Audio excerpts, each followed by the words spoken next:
Y otra cosa importante es que ahora están comprando la tierra. Este mapa me lo han pasado de Grain, una asociación internacional que tiene sede aquí en Barcelona, que se dedica a revisar y a quejarse del exceso de patentes en el campo, y está denunciando eso, que los círculos grandes son los compradores de tierra. Claro, petrodólares en Arabia Saudí, el exceso de comercio en China, etcétera, y están comprando tierras en muchas partes del mundo. El ejemplo más paradigmático era en Madagascar, que creo que era una empresa, no sé si de la India o de Corea del Sur, que estaba comprando las tierras agrícolas de la mitad de Madagascar. O sea, que es en plan, estamos delante de un poder económico que puede hacer lo que les dé la gana. Y hemos de ir con cuidado, porque nos van a quitar, incluso aquí en Europa todavía no está pasando, nos van a quitar las tierras de cultivo para hacer las alternativas, para que ellos puedan hacer lo que quieran, los agrocombustibles o lo que sea, no sé. Bueno, me voy a otro argumento, que sería el respeto al medio ambiente. Y ahora aquí es cuando empiezo a explicaros qué tipo de transgénicos tenemos en el campo.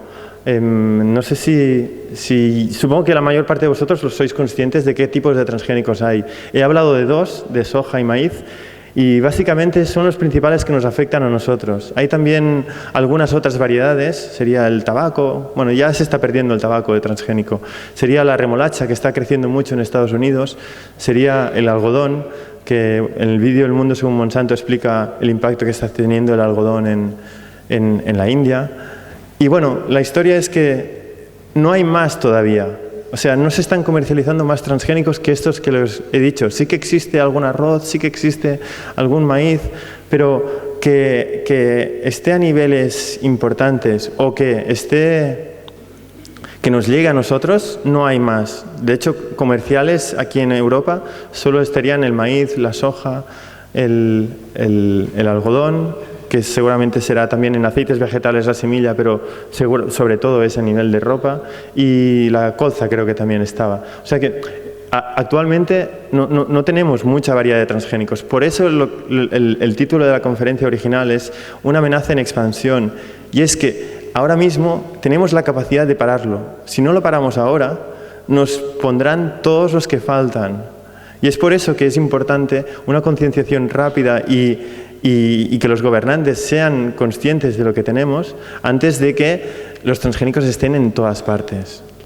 Bueno, pues del transgénico soja, aunque también hay en maíz, existen las variedades que son resistentes a herbicida, es decir, más de lo mismo de esta agricultura. Pesticidas usándose en el campo, en este caso para matar las malas hierbas que no matan esta hierba, esta soja o este maíz que se está cultivando.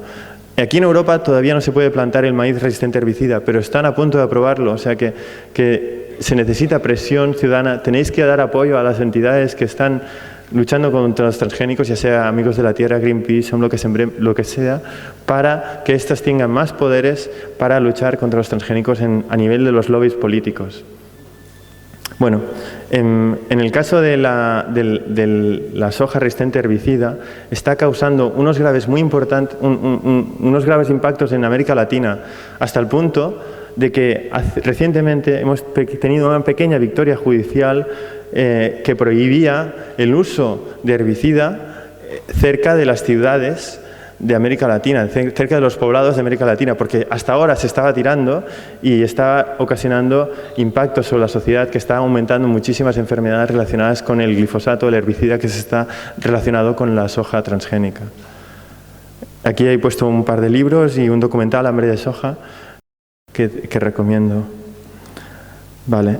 Y el otro tipo de transgénico, al cual más o menos sería el mismo argumento de crítica, y es que en este caso lo hacen resistente a una plaga, hacen el único transgénico que está permitido de plantarse aquí en España sería el maíz transgénico que es BT, que es de la Monsanto y se llama Mono 810, y que tiene una proteína de la bacteria Bacillus thuringiensis, y por eso se llama BT, que lo que le hace es resistente a una plaga, se ve. Pero estamos usando la misma lógica, pesticidas para matar al medio ambiente.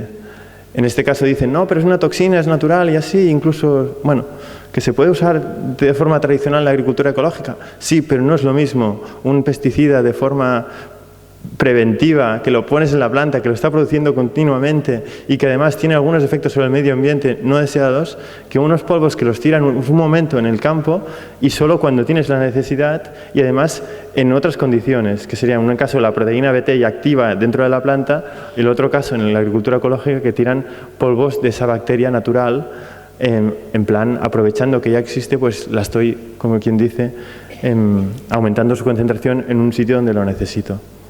Bueno, aquí he puesto la diapositiva de una marieta, no sé cómo se llama en castellano, pero mariquita, sí, pues eso, que se está viendo el efecto que tiene el polen transgénico sobre estos insectos que son antiplaga, es decir, que estaríamos matando las plagas, los insectos que matan a otras plagas. Bueno, que son soluciones chapuzas, que son problemáticas y que además pueden tener algunos efectos sobre la salud de las personas que se lo toman o de los animales que se lo toman.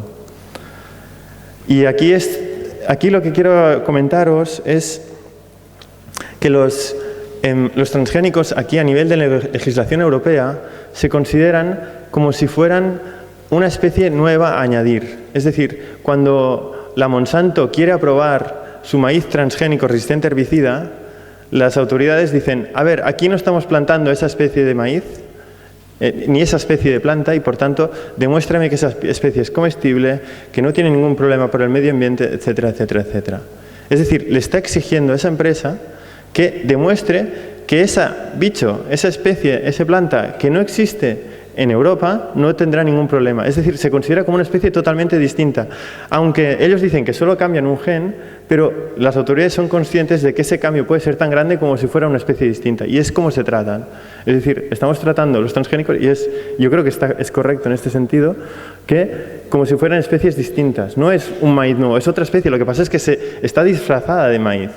Debemos de ser conscientes, es otra especie y por tanto se va a evaluar. Cualquier transgénico nuevo que se tenga que incorporar tendrá que evaluarse como si fuera una especie distinta. Ayer os habló Josep Pamies, no sé si está por aquí en el público, pero él tiene problemas para comercializar una planta, la stevia, porque le dicen que no es tradicional aquí pues cualquier transgénico tendría que también tener estos mismos problemas, es decir, que no se podría comercializar porque no es tradicional plantar un transgénico, porque no se ha plantado nunca antes. Bueno, es un argumento interesante desde el punto de vista de decir, que no es la misma planta, es una especie transgénica y las autoridades me lo reconocen este argumento. Y luego queda el hecho de que se hibride con otras especies. Yo que sé, el arroz transgénico, si se plantara en el delta del Ebro, se hibridaría con el arroz salvaje y podría generar una especie distinta. Entonces ya no tenemos que evaluar solo el arroz transgénico si tiene algún impacto sobre el medio ambiente, sino también tenemos que evaluar el arroz salvaje que habrá incorporado los genes del transgénico, que será otra especie que se habrá generado con solo la hibridación con el polen. Bueno, y este otro argumento que es muy importante y tal vez es el más importante y tendría que haberlo movido, y es que los transgénicos tienen la capacidad de expandirse como mancha de aceite, como la que tenía antes el Miguel Celades en la camisa, y pueden generar todo lo que no sea transgénico lo convierto en transgénico. Yo os lo pongo con un ejemplo muy sencillito que dice, si tenéis un saco de 500 granos de maíz transgénico y 500 granos de maíz no transgénico, ¿ese saco es transgénico o no? Claro, es transgénico. Pero si en vez de 500 le ponemos 400 de transgénico y 600 de no transgénico, ¿es transgénico? También es transgénico. Y si le ponemos solo 300, también. ¿Y hasta dónde tenemos que bajar? Bueno, las autoridades han dicho que hasta el 1%. O sea, si solo tuviese 10 granos de maíz transgénico, ese todavía sería, si solo tuviese 9, no sería transgénico. Ponen un límite que normalmente es el límite de detección. Estos límites nosotros estamos en contra desde el punto de vista de que favorece la industria. Una vez pongo el límite ya puedo hacer muchas barbaridades, pero como mínimo lo que está generando es que si en un sitio no tienes dos sistemas de recogida, de almacenaje y de procesado, todo acabará siendo transgénico porque todo se acabará almacenando en el mismo nicho, ¿vale? Y no solo lo que no quería que fuera transgénico, sino también lo que le importaba un pepino si era transgénico o no. Es decir, que todo acabará siendo transgénico. La agricultura ecológica es la única actualmente que dice que no quiero ser transgénico y es la que está siendo más perjudicada en este tema. Se está desapareciendo la agricultura de maíz, la única planta que se está plantando aquí en Europa por culpa de que por poco que se mezcle, una semilla que caiga por el camino sin querer, o por el polen, o por el transporte, o lo que sea, acaba mezclándose. Bueno, entonces, o ellos o nosotros. Por eso está bien hablar de regiones libres de transgénicos. Regiones donde aquí hemos decidido que no plantaremos. Si lo quieres plantar en otro sitio, hazlo, haz lo que te dé la gana, pero nosotros no lo queremos aquí. Entonces, campañas de municipios libres de transgénicos o regiones. Toda Italia se ha declarado regiones libres de transgénicos, región a región, toda Grecia, etcétera, etcétera. Bueno. Y ahora hablamos temas de democracia. Si no lo queremos, ¿para qué nos lo imponen, no?